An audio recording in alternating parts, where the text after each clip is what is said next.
जी हाँ, आप सुन रहे हैं डी स्टार फिल्म्स।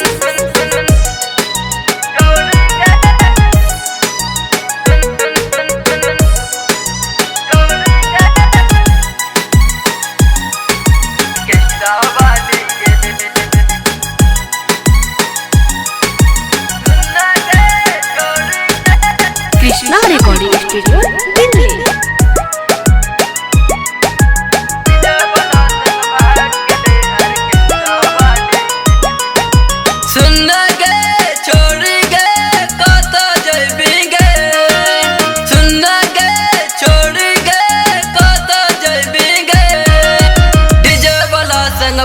ऑर्केस्ट्रा वाली गे डीजे वाला संग भाग गले ऑर्केस्ट्रा वाली गे सुन गे छोरी गे कता जइबी गे सुन गे छोरी गे कता जइबी गे डीजे वाला संग भाग गले ऑर्केस्ट्रा वाली गे डीजे वाला संग भाग गले ऑर्केस्ट्रा वाली गे।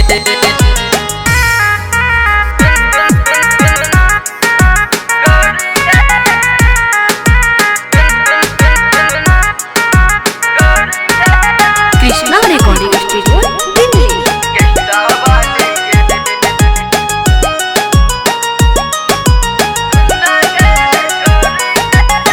नाचेला आइल रहे छोड़ी बंगाल के धर ललके छोड़ा ओकर गोरे गोरे गाल के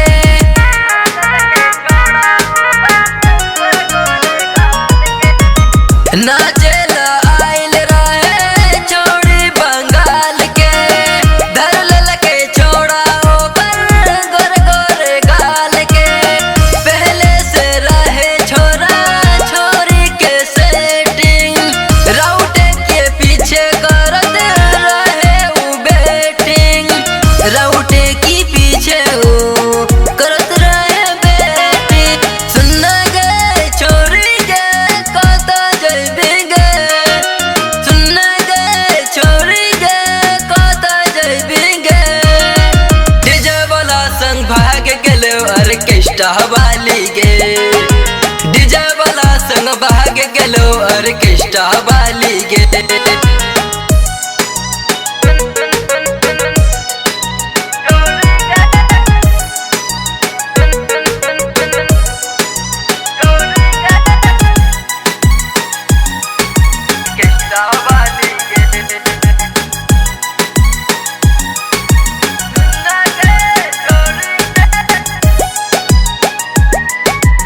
कृष्णा रिकॉर्डिंग स्टूडियो दिल्ली।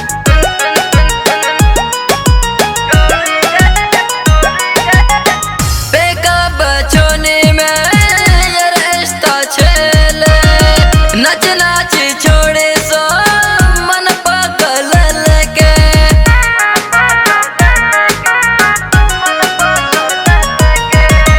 बेका बचोनी में ये रिश्ता छेले नच नाच छोड़े सो मन पागल लगे रंजित दीवाना संगे किया लड़ाई लगे छोड़ी के लोभ वाला टॉनिक पियल के छोड़ी के लोभ वाला टॉनिक पियल के सुन गे छोरी गे कता जइबी गे सुन गे छोरी गे कता जइबी गे डीजे वाला संग भाग गेले ऑर्केस्ट्रा वाली गे डीजे वाला संग भाग गेलो ऑर्केस्ट्रा वाली गे।